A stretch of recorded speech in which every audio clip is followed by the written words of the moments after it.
చిల్లర కూడా నిన్ను అడిగారు. పదవికి వెళ్తుంటే వాళ్ళంతా నిన్నే అడుగుతారే.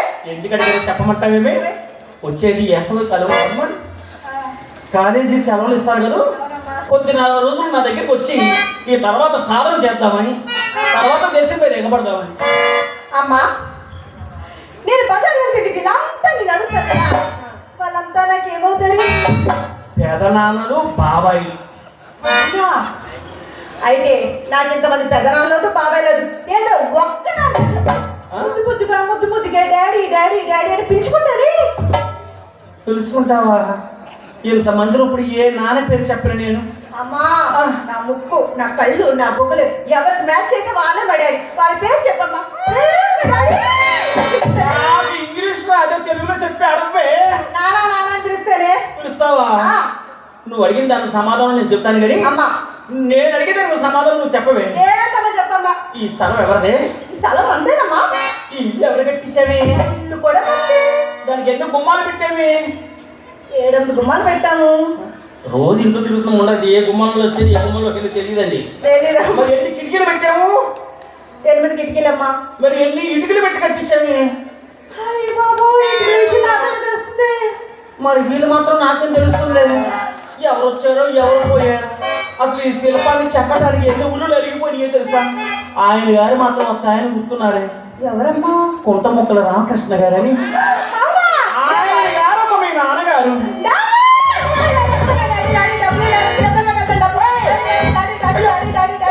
స్టేజ్ ఇరుగుంటే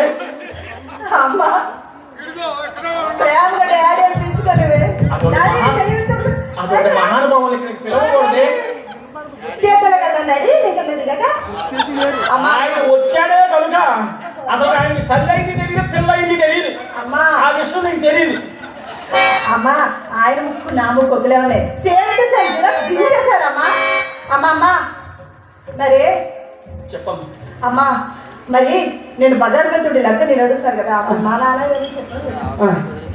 మరి ఇంతమందిని ఎవరిని ఎలా పిలవాలి? నాకు చాలా ఇబ్బంది ఉంది. ఎలా ఉందని చెప్పే ఆ మాట అడిగి చెప్తాను. చాలా అందరూ నేను పెదనాన్నలు బాబాయిలు. 2 పెదనాన్న గారు 2 బాబాయ్ గారు అని మర్యాద చేస్తా పిలుస్తావు. ఫ్యాంట్లు వేసుకున్న కుర్రకాలంతా నీకు బాబలు మామయ్యలు. హాయ్ బాబు గారు హాయ్ బాబాయ్ గారు. అమ్మి ఫ్యాంట్లు వేసుకున్న కుర్రకారు కూడా ఈ మధ్య ఒక్కపోతుందని లుంగిలు కొద్దు తిరుగుతున్నారు కొంతమంది. వాళ్ళు కూడా బావలే మనకి. అలాగే పిలుస్తావు కదా. మరి 10వ తరగతి తప్పి నిక్కర్లు తిరుగుతూ ఉంటారు కుర్రకారు.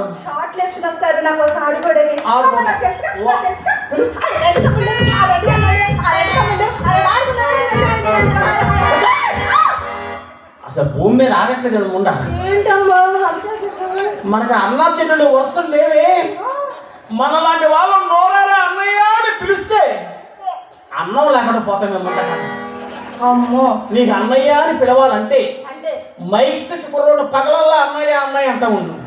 సాయంత్రం 6 అయ్యేసరికి బావా మామయ్య అంటా ఉండు. అదేంటమ్మా పగలో పిలుపు నైటో పిలుపు? మనకి 2 వరుసలు ఉంటాయి.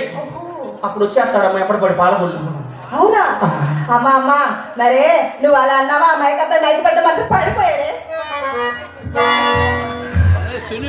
మరి నువ్వు లేకపోయి పడిపోతే లేపనా?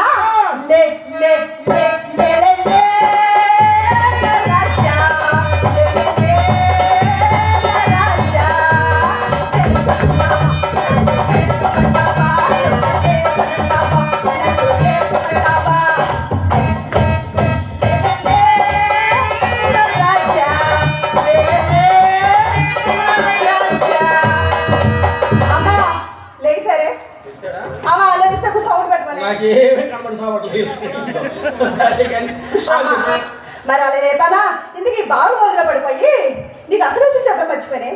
ఎప్పుడు అసలు విషయాలు మర్చిపోతానే ఉంటా. ఎవరు అప్పారావు గారంటమ్మా ఆయన. అమ్మా ఓ అప్పారావు ఓ వెంకట్రావు ఓ సుబ్బారావు ఓ వెంకట్రావు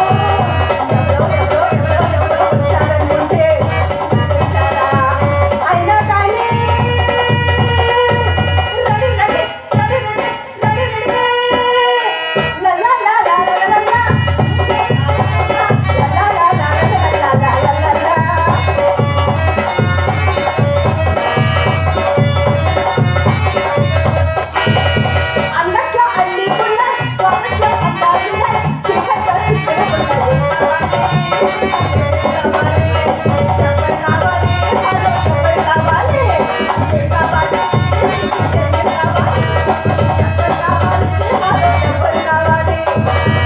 అని అడిగారమ్మా.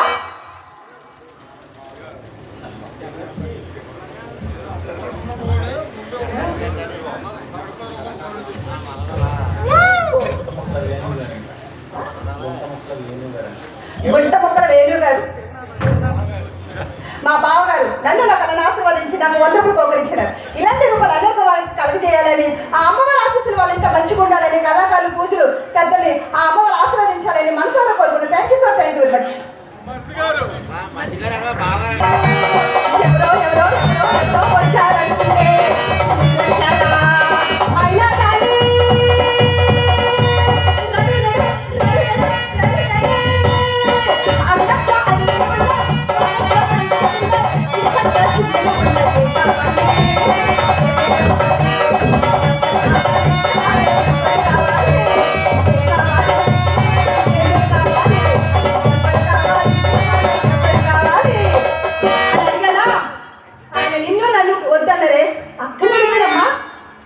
కానీ ఏం చేస్తున్నాను అడిగారా? ఎక్కడ చేస్తున్నానని అడిగారు. మా నువ్వు చెప్పేవే బంగారం. నేనా? మా అక్కయ్య రూమ్లో అలంకరించుకుంటుందని చెప్పానా? మరి మీ అక్క ఏ రంగు చీర కట్టుకుందని అడిగారమ్మా? అబ్బా వద్దులే కానీ ఎర్ర చీర కట్టుకుందని చెప్పానా? ఆ చీర ఆయన కొన్నారంట. ఎలా కొన్నారని చెప్పనా?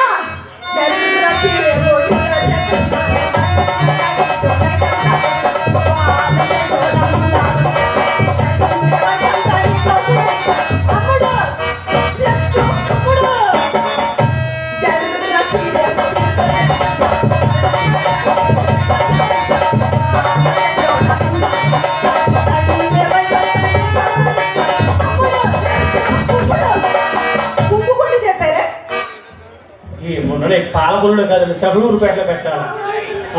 అమ్మా ఆయన నన్ను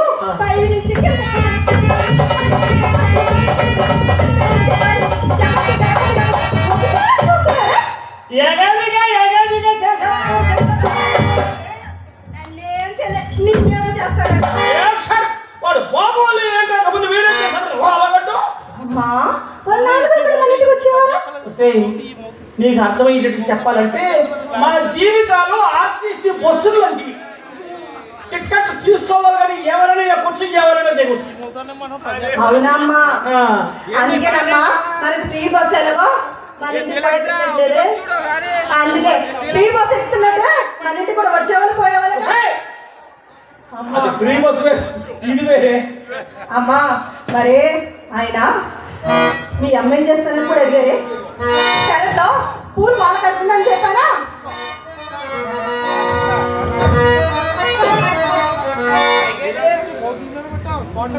కార్డ్లెస్ ఎందుకు పెట్టావు నువ్వు? కార్డ్లెస్ కాదు, మామూలు మైక్ పెట్టేది. కార్డ్లెస్ పై మైక్ కార్డ్లెస్ పెట్టేది.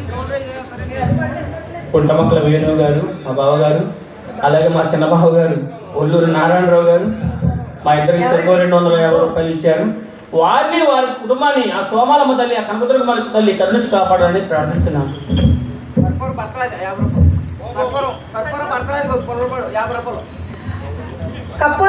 గారు 50 రూపాయలు బహుకరించినారు. ఇలాంటి రూపాయలు వాళ్ళకి అనేకం కలగజేయాలని, ఆ సోమలమ్మ ఆశీస్సులు వాళ్ళ ఇంటి నిండుగా ఉండాలని మనసారా కోరుతున్నాను. Thank you sir, thank you very much.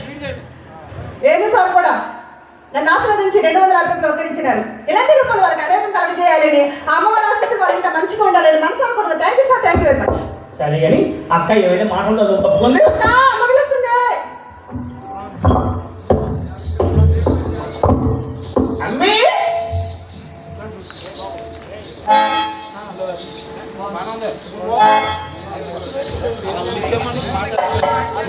ఏమిటమ్మా అవుతారు ఏమిటి నువ్వేమిటి?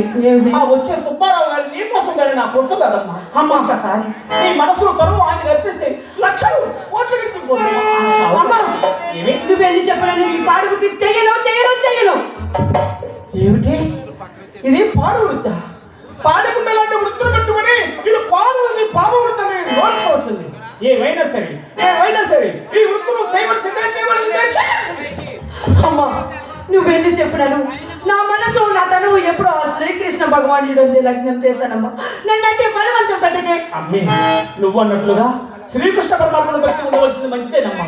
ఎప్పుడు 60 సంవత్సరాలు భయపడి నోట్లో పళ్ళుడు పోయి చేతికి కర్రవచ్చిందనుకోప్పుడు కృష్ణ కృష్ణ కృష్ణ అంటున్నాడు. అంతేగాని ఇంత ఉచితపడి కృష్ణ కృష్ణ అంటే నేను నోరెట్టు వస్తుంది.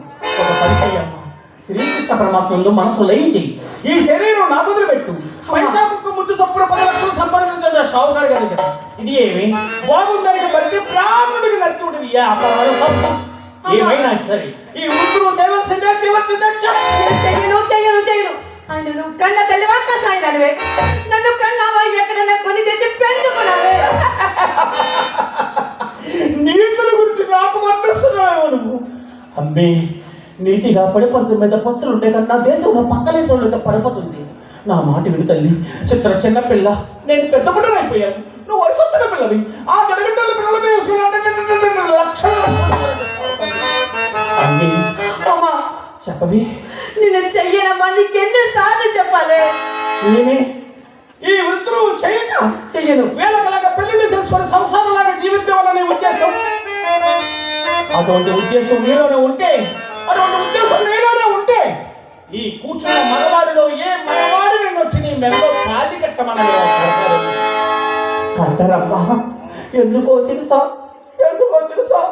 దేవదాసులుగా పుట్టి దేవాలయాల్లో నాట్యాలు చేసుకుంటే బ్రతికే మనలను ఈ కామాంగులు మనల్ని వేసటగా ఆచరించారు. అందుకే నాకు ఈ సమాజం మీద కక్ష. గృహాలకు రావాల్సిందే సర్వనాశనం. ఇప్పటికైనా నా మాట వింటావా? వినమ్మా. నువ్వెన్ని చెప్పినా మనసు నా తనవి ఎప్పుడో శ్రీకృష్ణ భగవానుడంటే లగ్నం చేస్తాను. నన్నంటే బలవంతం పెట్టద్దమ్మా. పసుపు రాసుకొని బొట్టు పెట్టుకున్నంత మాత్రాన సాని సంసారం అవుతుందా?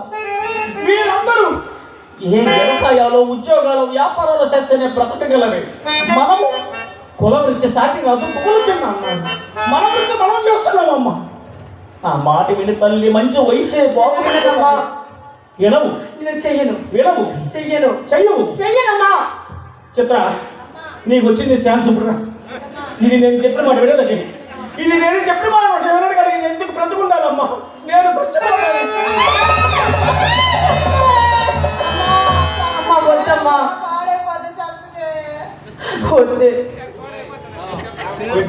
వింటానమ్మా. నేను చెప్పిన మాట నువ్వు వింటే నేను ఎందుకు నువ్వు లక్షల కోట్లు సంపాదిస్తూ ఉండాలి, వేలలాగా కూర్చొని హాయిగా చూస్తూ ఉండాలి. నీకే వచ్చిన మాయ మళ్ళీ. మరే నువ్వు చచ్చిపోతే నా పెళ్ళి ఎవరు చేస్తారే? నీకు పెళ్ళి నేను చచ్చిపోయినా పర్వాలేదండి, ఈ ముండగా పెళ్ళి కావాలి. నీకు పెళ్లి చేస్తే నల్లజర్లలో కుర్రోళ్ళు అందరూ ఏమైపోతారు? అది నిజమేగా, ఒప్పుకున్నావుగా. అందుకని మనకే కనుక పెళ్ళిళ్ళు ఉంటే ఈ పాడికి మరి ఇంట్లో 3 లారీలు తాళి పట్టుకుంటే వచ్చినోడల్లా కడతా ఉండేవాడు, వదిలేసి వెళ్ళిపోతా ఉండేవాడు. నీకు పెళ్లి కావాలి కదమ్మా. మైక్ సెట్ కుర్రోడే నీకు నిజమైన మొగుడే. నువ్వు వేయమన్నప్పుడు వేస్తాడు, తీయమన్నప్పుడు తీస్తాడు. రికార్డులే నువ్వు బాగా వేస్తావుగా, అర్థమైందా? నేను వెళ్ళి ఆ సుబ్బారావు తీసుకొస్తాను, నువ్వు వెళ్ళి ఆయన ముస్తాబు చెయ్యి. నేను ముస్తాబు చేయను, పక్కలేను. నేను బజార్ వెళ్తుంటే చిత్ర పక్కన చిత్ర ముస్తాబు చేస్తుందని హ్యాపీగా మాట్లాడుతాను. నేను చెయ్యనమ్మా. ఏమే మన వృత్తి ధర్మమే అది. చెయ్యవా ఆగవే. కొత్త చేయను ఏడుస్తుంటే ఎందుకే ఒక్కరు ఇబ్బంది పడతావు? ఆ పని నాకు చెప్పే. నేను నిమిషంలో చేస్తాను. నిమిషంలో చేస్తావా? అది నిమిషంలో చేయడానికి ఒడియాలు పెడతావు అనుకున్నావా, పిడకలు చేయటం అనుకున్నావా? నువ్వు చెయ్యాలి. కానీ మనకిద్దరు ఉన్నారు కదమ్మా, రాహువు కేతువు. ఆర్మనిష్ట గారు డాలకృష్ణ. ఆర్మనిష్ట గారు అసుగు పుసుగు అయినా ఆయన ఎవరి జోలికి వెళ్ళి మహానుభావులు ఇచ్చి మాత్రం నేర్పుతాడు. ఏ ముండా కొడుకు మాత్రం 2 పక్కల వాయిస్తాడు. ఏమిటో చూపిస్తాడు చూడు. అదిగో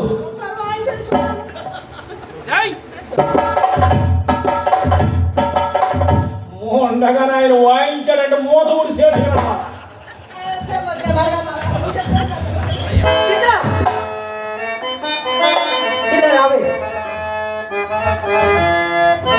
ఇలాంటి పాడి కబుర్లు మోసుకురావడం నీకు ఎన్నిసార్లు చెప్పానే?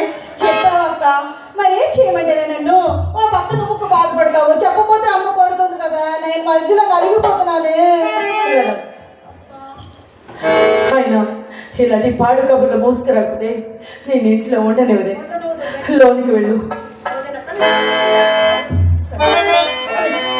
చిచి, ఎలక్ట్రికల్ దాస్ గారు, లైన్మెన్ గారు నన్ను నా పిల్లని మెచ్చుకుని ఒక 500 రూపాయలు బహుకరించినారు. ఇలాంటి రూపాయలకు వాళ్ళకి అనేకం కలగజేయాలని, ఆ అమ్మవారి ఆశీస్సులు వాళ్ళ ఇంట మంచిగా ఉండాలని మనసారా కోరుకుంటాను. Thank you sir, thank you very much. ఏడు వృత్తి పాడు వృత్తి కదా. ఎరుగ వలయో విడుని ఎడగా శాంతముగను